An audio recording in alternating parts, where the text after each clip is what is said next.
उपराजधानी नागपूरमध्ये क्रीडा क्षेत्रात उत्साहाचे वातावरण पाहायला मिळत आहे। महाराष्ट्र बॉक्सिंग असोसिएशनच्या वतीने आयोजित अंडर 17 बॉक्सिंग चॅम्पियनशिपला सुरुवात झाली असून या स्पर्धेचे उद्घाटन केंद्रीय मंत्री नितीन गडकरी यांच्या हस्ते करण्यात आले।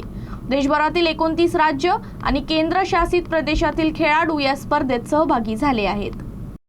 नागपूरमध्ये महाराष्ट्र बॉक्सिंग असोसिएशन तर्फे अंडर 17 बॉक्सिंग चॅम्पियनशिपचे भव्य आणि नियोजनबद्ध आयोजन करण्यात आले आहे। सिव्हिल लाईन्स परिसरातील विधायक निवास इथे हे प्रतिष्ठित स्पर्धा पार पडत आहे। या स्पर्धेचे उद्घाटन केंद्रीय मंत्री नितीन गडकरी यांच्या हस्ते झाले। उद्घाटन सोहळ्याला एमबीएचचे अध्यक्ष राहुल शेवाळे, मंत्री आशिष जयस्वाल, मनीषा कायंदे यांच्यासह अनेक मान्यवर, खेळाडू, प्रशिक्षक आणि क्रीडाप्रेमी मोठ्या संख्येने उपस्थित होते। 5 एप्रिल पासून सुरू झालेली ही 7 दिवसीय स्पर्धा 11 एप्रिल पर्यंत चालणार आहे। देशातील 29 राज्य आणि केंद्रशासित प्रदेशांमधून आलेले महिला आणि पुरुष खेळाडू या स्पर्धेत आपली क्षमता दाखवत आहेत। या चॅम्पियनशिपमुळे युवा खेळाडूंना मोठं व्यासपीठ मिळत असून बॉक्सिंग सारख्या क्रीडेला चालना मिळत आहे। स्पर्धेमध्ये रंगणाऱ्या रोमांचक लढतींमुळे नागपूरकरांमध्येही मोठा उत्साह पाहायला मिळत आहे।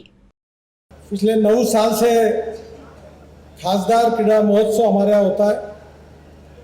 67 गेम्स होते हैं, 92 ग्राउंड्स होते हैं और करीब 80,000 खिलाड़ी खेलते हैं और उसके कारण पूरे यहाँ खेल के प्रति विशेष रूप से हमारे युवाओं के मन में काफ़ी अच्छी रुचि भी पैदा होती है।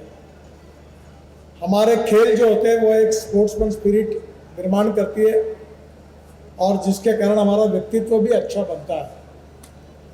आज जो हमारी गर्ल्स है, बॉयज़ हैं, जो इस स्पर्धा में भाग लेने वाले हैं, उनके लिए मैं शुभकामनाएं देता हूं।